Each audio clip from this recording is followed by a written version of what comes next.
Halo semuanya, selamat datang di segmen analisa. Di video kali ini kita update terkait dengan perkembangan persidangan dari seorang guru bernama Supriyani, guru SD Negeri 4 Baito, Sulawesi Tenggara. Saat ini tahapannya dia sudah menjadi terdakwa pada saat pembacaan eksepsi di sidang yang lalu.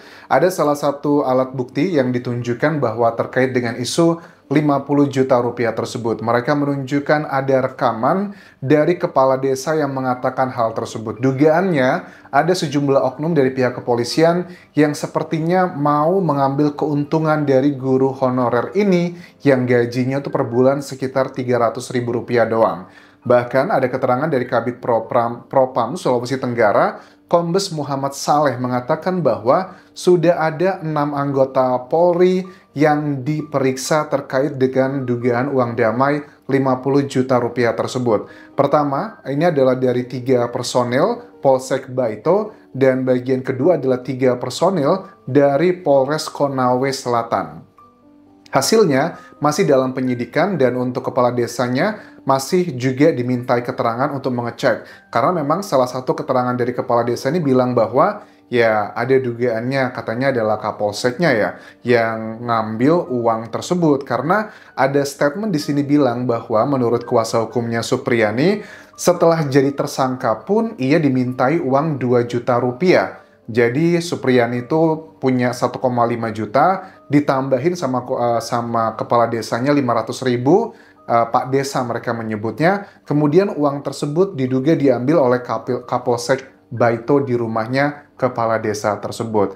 Nah, ada salah satu keterangan terbaru aku lihat ini ya, dari kepala desa yang dia kayaknya tertekan sih teman-teman. Karena memang yang tertekan dari kasus ini itu banyak. Salah satunya juga camat ya, yang juga sekarang diberhentikan oleh bupatinya. Alasannya karena tidak koordinasi dengan baik dan tidak memberikan keterangan yang netral. Katanya seperti itu. Nanti kita bahas lebih detail. Kita lihat dulu keterangan Kepala Desa Wonowaraya, Kecamatan Baito, Kabupaten Konawe Selatan Rokiman, yang dia bilang bahwa fakta sebenarnya uang 50 juta rupiah tersebut adalah betulan. Itu uang memang diminta sama oknum tersebut untuk damai, tetapi keluarga dari bu gurunya memang nggak punya uang seperti itu. Mereka sanggupnya cuma 20 juta rupiah. Tapi ya udah nggak bisa, akhirnya sampailah sekarang mereka menjadi, ibunya satu orang menjadi terdakwa teman-teman. Ini cuplikannya. Pada saat membantu saya, mana terkait dana 40 juta itu, dia menyampaikan bahwa itu adalah inisiatif pemerintah desa untuk menyelesaikan. Oke, di sini kepala desa bilang bahwa oknum polisi tersebut menemui Pak Desa, bilang bahwa Pak Desa tolong bantu saya terkait dengan uang 50 juta tersebut, tolong dibilangin bahwa itu adalah idenya dari Pak Desa, bukan dari pihak kami. Itu yang disampaikan. Masalah yang terjadi di saat sebelumnya itu sebenarnya tidak seperti itu. Permintaan itu permintaan dari yang menyampaikan Pak Fani. Padahal tidak seperti itu, yang sebenarnya adalah memang itu uang 50 juta yang menyampaikan permintaannya dari Pak Kanit. Oke, namanya disebut di situ. Nah, kronologinya menurut dia, kata Pak Rokiman ini, saya itu diarahkan oleh Kapolsek Baito untuk berbicara yang bukan fakta. Dia minta bahwa uang 50 juta itu inisiatif dari pihak desa, alasannya biar cepat damai. Awalnya saya diundang oleh Pak Camat malam hari itu, tapi terlambat pada saat saya sedang di luar nyantai sambil rokok di situ. Nggak lama kemudian muncullah kepala Kapolsek tersebut ya, Kapolsek, dan bilang bahwa tolong dibantu ya, inisiatifnya uang 50 juta itu bukan dari pihak kami, tapi dari Bapak sendiri gitu. Dan Pak Desanya sepertinya tidak mau mengakui hal tersebut, karena memang itu bukanlah faktanya. Saya mendatangi rumah saya, menyampaikan Pak saya ada masalah. Masalah apa? Terkait masalah pengumpulan siswa. Oke.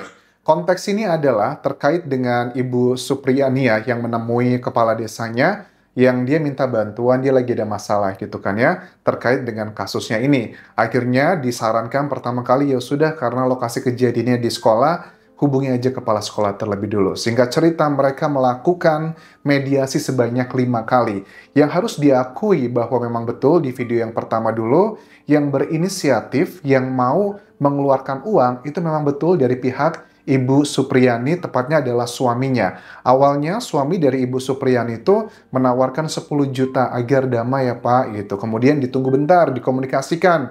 Bilangnya nggak mau. Terus nawarin lagi, yaudah 20 juta ya Pak ya. Nggak mau lagi, sampai akhirnya statement tadi keluar angka 50 juta rupiah. Tapi keluarga Supriyani tidak punya uang, dia bilang ya sudahlah diproses saja begitu.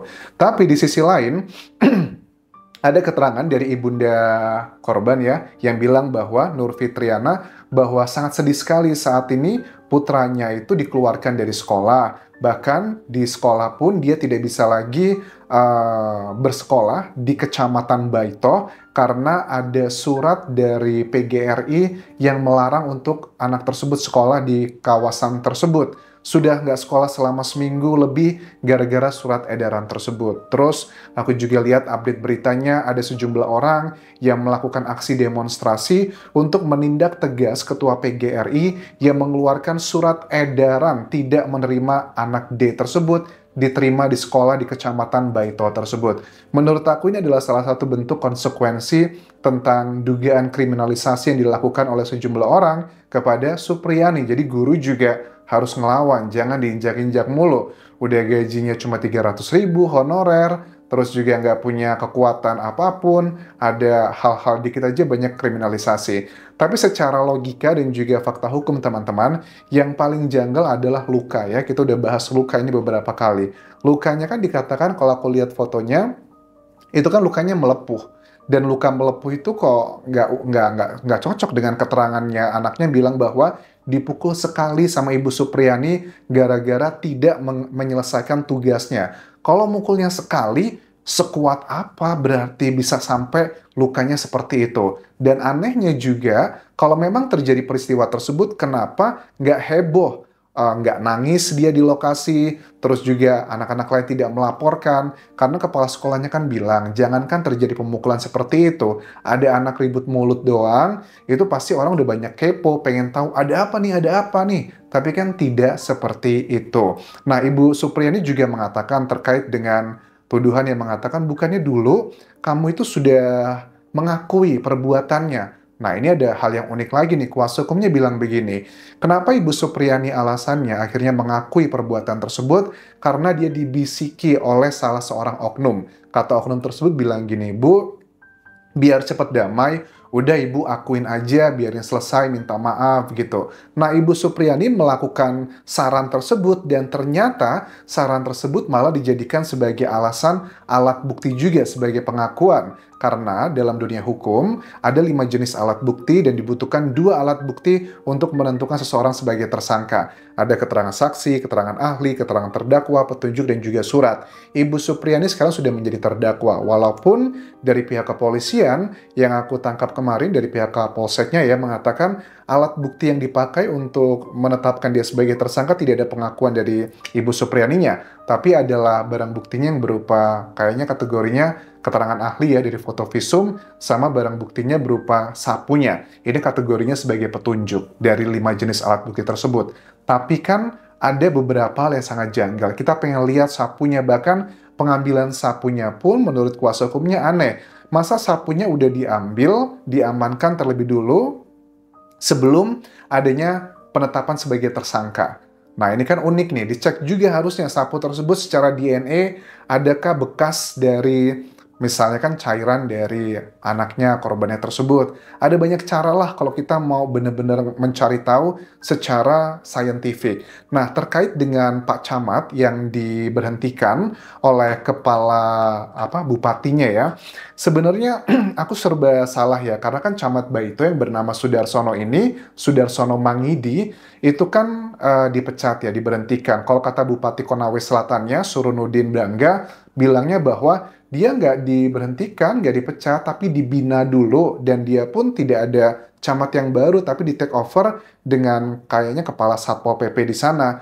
Karena kami sedang ada pembinaan dulu untuk kepala camat ini, ada beberapa hal yang kesannya dia itu tidak netral. Salah satu isunya adalah terkait dengan mobil yang dipakai oleh Ibu Supriyani yang ada kayak retakan. Kan aku lihat di sini kayaknya ada salah ngomong nih camatnya. Ternyata itu bukan didor, tapi itu mungkin dilempar pakai batu. Tapi kan poinnya adalah mau itu didor, mau itu dilempar pakai batu, kan artinya ada orang yang berusaha menyakiti Ibu Supriyani karena mobil tersebut sering dipakai Ibu Supriyani untuk transportasinya selama kasus ini terjadi, proses persidangan ya. Bahkan camat ini pun juga sama ya, dia ini sering tampil di media massa memberikan support, bahkan juga ngebantu untuk tempat tinggalnya. Nah, aku cek LHKPN, laporan harta kekayaan penyelenggara negara Bupati ini, Surunudin, total asetnya tuh sekitar 40 miliar 156 juta 500 ribu rupiah dari LHKPN. Menurut aku, ini kayaknya hartanya mungkin lebih dari ini dugaannya. Kan kalian tahu, sistem di Indonesia tuh belum begitu baik. Ada banyak dugaannya uang-uang yang sengaja disembunyikan atas nama orang lain agar tidak menjadi LHKPN. Kalau hartanya cuma 40 miliaran, menurut aku masih wajar sih ya dengan backgroundnya beliau. Karena mayoritas asetnya adalah tanah dan juga bangunan. Sementara itu dulu teman-teman yang bisa aku update dari kasus ini yang menurut aku memang ada banyak kejanggalannya. Kita lihat nanti nih proses pembuktiannya. Hakimnya, jaksanya, pengacaranya harus benar-benar aktif di sosial media. Karena apa?